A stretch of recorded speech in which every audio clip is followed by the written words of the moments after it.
If you're a New Orleans Saints fan this morning, you're probably saying, what the fuck just happened? If you're a Vikings fan, you're like, score. And saying, what the fuck just happened? And you're also saying that. So, if you missed it and you've been living under a rock, or you were like traveling, or you got caught up in the cold. Or if you listen to that call and you still don't know what happened. Shut up, man. You're being too tough on Paul Allen. Paul Allen's a go to Minnesota. Here's what occurred with Marcus Williams. You're gonna see him from the middle of the screen to the bottom left of the screen, just blatantly missing Stefon Diggs. Take a look.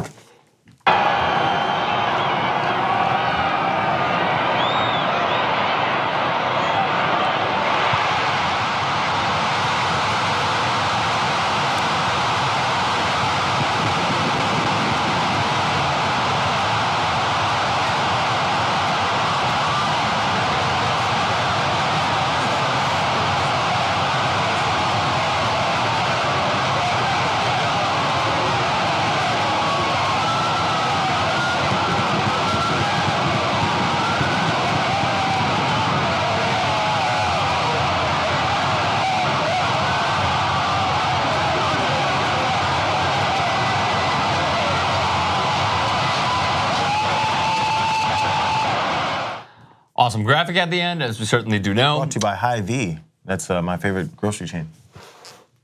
Moving on, go ahead.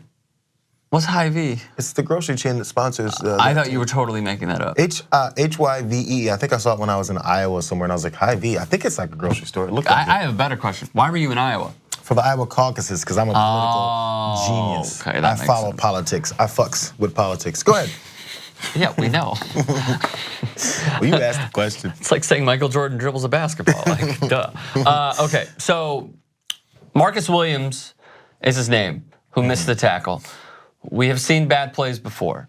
He's a rookie. According to Pro Football Focus, he was the number 12 safety this season. He missed, I believe, 4 tackles this season. That was his 5th. If not, he missed 5. That was his 6th. He had a stellar rookie year out of Utah. And I'll let him explain. So here is Marcus Williams, and then we'll react. Go attack it.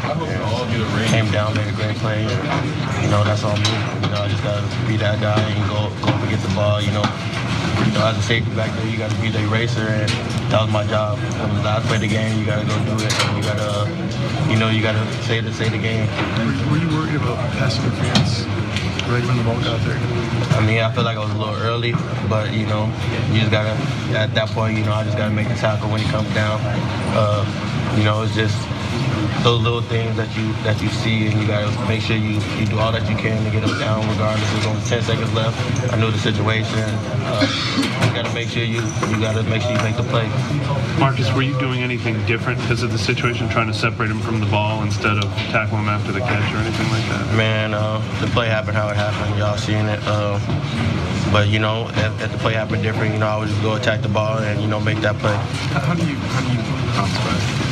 Man, just overcome it. You know, you can't let it beat you down. I mean, you know, I'm gonna take it upon myself to do all that I can to never let that happen again. And I mean, if it happens again, then I shouldn't be playing. But I'm gonna take it upon myself to do all that I can to make sure nothing like this happens again to me. That's tough. As I was listening to this, first off, like, again, he has a name. He has a story. He has a road traveled in order to be put in that position. Unfortunately, he just didn't make a play.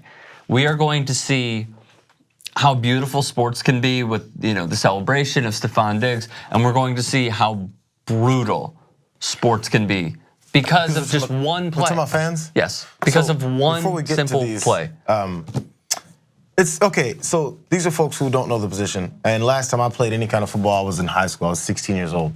So playing D-back is just as isolating as playing quarterback when you got guys bearing down on you. Like, you don't know what you kind of on, that's why I call it being on an island. So if you're the only one left to do something, and you know it's all on you, yeah, you have to have this right mindset to secure the whole play just by yourself. As far back as that seems, or as lofting as the whole pass was, they're like, oh, he should be able to do that because it's so simple. And it looks so simple because it's actually, these guys are professionals. So there was that much off. If he kept looking for another half a second, yes, he'd have seen where the play was. It's that much of a difference. So even when he had to say, I'm gonna take it all within my power to never make sure this never happens again. You can't say that because you don't know what situation is in the future that you have to make sure never happens again. I think it's a matter of. What if you stumble the next time? You're like, oh, I fell, and this guy just caught the ball over the top of me. Right, that would be a completely different scenario because he'd get hit by a sniper in the 300 level and he just falls. I think what he's saying is he's going to learn from this situation, as you said to the first part of your explanation, which is don't tackle with my eyes down on the ground and try to make a play blindly. And just understand the situation, understand the game is over. Because he's thinking, yeah, I'm going to try to separate him from the ball. I'm trying to make sure this catch doesn't even happen.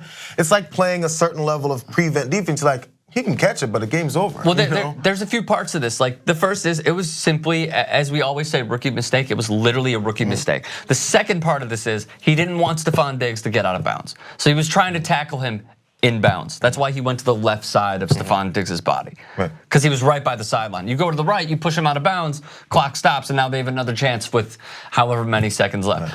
Obviously, in hindsight, it's easy to say that now because like, oh well, he should have done it, and he should have tackled him out of bounds, and we should have had one more play. Like, yeah, obviously, but what do you do in that situation? If you're up big, you stay in bounds and you get tackled in bounds. If you're down and you have the ball, you go out of bounds. Conversely, when you're playing defense as well, here's what Sean Payton said: "It's an outside zone.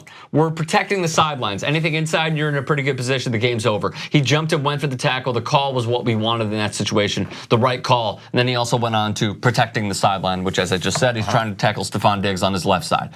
I feel for Marcus Williams. I think he's not only going to learn from this, but also the New Orleans Saints are put in a really good position as long as they re-sign Drew Brees. Like, this has been the up and down roller coaster of the NFC South of having a guy like Drew Brees, because it seems like they should have beaten out the Carolina Panthers a few years and a few other teams in the NFC South. But still, it seems like as long as they have him, they're going to be fine. And again, lastly, I feel for Marcus Williams. I really, really do. And at 21, he's going to learn from it. He's going to be fine. It was a mistake that he made. Unfortunately, it was just the biggest play of the game. Don't read and look at the things that we're gonna show up right? Yeah, agreed. All right, thoughts, comment section below. Subscribe to 2IT Sports.